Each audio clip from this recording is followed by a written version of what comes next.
Back, my brothers and sisters, to the first United We Win Marathon Saturday. And my guest for this hour is Deatra and her friend Drake, me and my co-host Tom. And Deatra, go to it, darling. Oh, hey. I'm getting some comments over here in chat.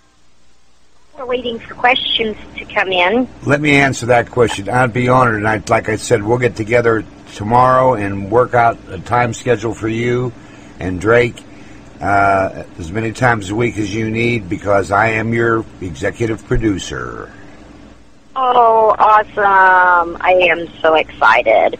And that's what we're here for, to work together to bring forth the truth and solutions to the people in a lawful, legal, and peaceful manner. Together, united we win, and divided we fall. That's how I see it. So we need to stand together and work as a team. That's the way I see it. Drake, like I brought up in the beginning, our military. I am just so concerned with this viral that's going around, this viral video. I'm really super concerned about it. And so, even though we've covered it on a Freedom Reigns show previously, maybe I could ask you to kind of give that little talk again to our people that are listening here, because we're new to this network and they've not had the opportunity of hearing your address to the military. Okay. Very simply, most people know the differential between right and wrong. When anybody is put in a position of authority, and by authority I mean a position that is outside of normal social realms. In other words, you ain't at a picnic, you're on bivouac. You ain't just casually walking down the road, you're marching, and this sort of thing. A lot of people have a concern that if they disobey an order, they're going to be put out of the military. There's a problem with that. The military, although officially you hear about they want to downsize, get rid of people and all that, is operating shorthandedly. The situation is simply this. When you reach 20 to 30%, the military machine does not operate correctly. The issues are very simple. At the point that it stands right now, some 70%, give or take, and that's a round number, are on the side of doing their job correctly. This means that they have been told to look into and read their field manual in terms of what they are to do and not to do, what the allowances are in that, what their standing and condition will be according to directive and or order, and the difference between lawful and unlawful is very simple. A lawful order means that you will carry out an objective, whatever that may be. You might be clearing a creek. You might be painting somebody's house. You might be seeing whether or not you can go from the barracks to ready to on the truck to the base of a hill and make the top of it, and how long it takes you to get there. Those are lawful types of things. The defense of our country is a lawful objective. Now, here comes the difference. There are in place people who believe that the bad guys are right, that they're correct in what they're doing, and they believe that they should support that no matter what. This, if you look for it on the internet, comes under the support of the continuity of government. And it states quite clearly, by any means necessary. Well, continuity of government means that governance is not to be, as such, interrupted. It does not mean that you will preserve an individual in an office. It means that the office itself should function and function clearly and concisely and in agreement with the Constitution. Now, the fun starts in that the military is subject to rules, regulations, and majority agreements made by the Supreme Court. And the Supreme Court has caused certain adjustments to the Uniform Military Code. Those adjustments were to make sure that the premise of the rules of engagement are followed. Under the rules of engagement, you will find several different ways that the military can engage civilians. At most, and this is at most, in a riot control or assistance to local law enforcement. When local law enforcement is faced with 10,000 people, they might need some help when there's only 10 of them. Mm-hmm.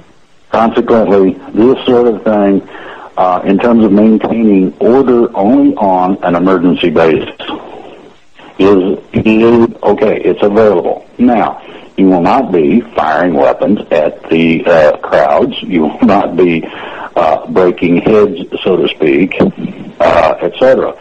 What you will be doing is operating as a show of force. You may be assisting the local law enforcement in taking people into custody. This is legal. Posse Comitatus states that that the military will not act independently of civilian authority. Also contained in the Uniform Code of Military Justice in your field manual. So therefore, you know now what you can and cannot do, basically. My suggestion, as it was to the troops then, and as it is now, if you know someone who's in the military, be that reserve or whatever, make sure that they start looking in that field manual for those particular items. Then they should go ask their platoon leader, their platoon sergeant, the company commander, and anybody else that they can get to ask the question. Do you follow this? Is this how it's supposed to be done? Is this right? Anybody who says yes, you got it made.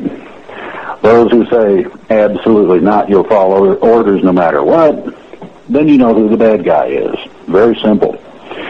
Now, part of the purging or cleaning or whatever you want to call it, in terms of public officials being arrested, includes people in the military who decided that they wanted to be a part of the bad guys and have acted accordingly.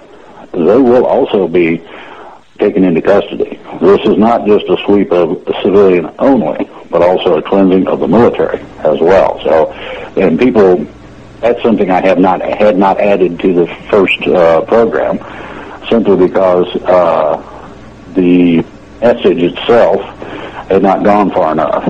It has now gone far enough that I can make that announcement. So, okay. I have a quick question coming out of the chat room, Deatra. Mm-hmm.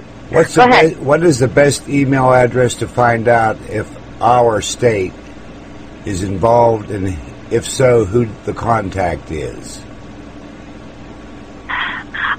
They could contact us through the freedomreigns.us website, and we will link you up with other persons within your prospective state. And that's just www.freedomreigns.us? Yes.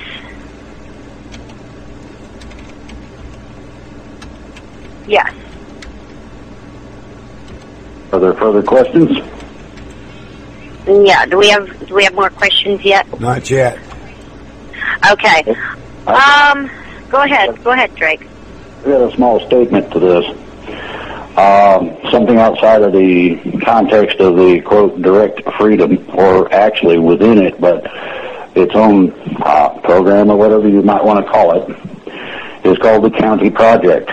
And I mention this because everybody that has military experience and knows how to formulate the structure so that you've got quick communications, quick deployment, quick notification, should get together in their local community with people that believe that they may need to be notified, and put together phone trees, things of this nature. We gossip on these things and exchange information, and how's the dog doing? I heard he got hit by a car, or whatever. But also, in the event that there are problems, in the event that they need to be notified that, say, a renegade group of bad guys is headed their way, they can at least be prepared. And if the military might need assistance, they can contact individuals in areas where you might just go and camp out with your guns around a cell phone tower. Make sure some idiot don't blow it up. Mm-hmm. All of these things are critical. This helps take care of the idea of chaos, give somebody something to do that actually is proactive, and also allows people to organize in terms of the belief in freedom. Now, this bleeds over or carries into the aftermath. When everything's cleaned out, there's going to be a big vacuum. They are going to need people to step up and take positions. These will be spotty, critical positions. Also, as you're doing this community group, take a look at your county, take a look at your local town, take a look around and see who is doing what and the manner in which they're doing it. Take note of it. Be aware of it. This way, when you have the availability to reorganize, reset, and restructure, you can get the right people in place. That will help tremendously. And that's basically that announcement. Okay. Well, we need to also make sure that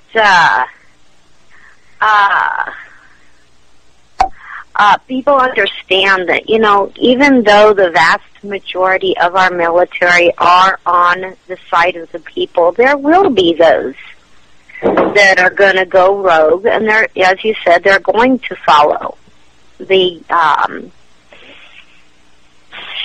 orders that they're given. But the main people, the real people, they're not the real military. They're not going to turn against the people. That's not going to happen. I mean, I know that for a fact. I've got absolutely zero doubt to that. So I just felt it was really, really important for you to address that again. Now, Drake, there's been controversy, basically. We've been there's been a lot of false comments of what the process has been, and stating that the project was joining with the Hague, and the Hague is a place. It's a city. It's and people don't get that, and maybe you could kind of clear that up a little bit, because there's just so much misconception, people that are just, I guess, maybe just not really informed, or I'll let you go ahead and run with that. Okay. Well, very simply, what we did was we used a lot of our founding documents, 1787 Constitution, the Bill of Rights, the Articles of Confederation, Declaration of Independence, and we had meetings in individual states. These individual meetings in individual states basically state a complete and full divorcement and removal of ourselves in terms of our state from the corporate government. Mm-hmm. It is a notification process only. In short, we're using the court, a portion of the court of The Hague, as a newspaper in terms of notification of I'm not responsible for my debts after such and such a day. That sort of thing. Now, the other part of this is that we are not, first of all, a group. We are a grouping of a whole bunch of individuals. We do not have everybody's name even. We don't have, as such, per se, or specifically,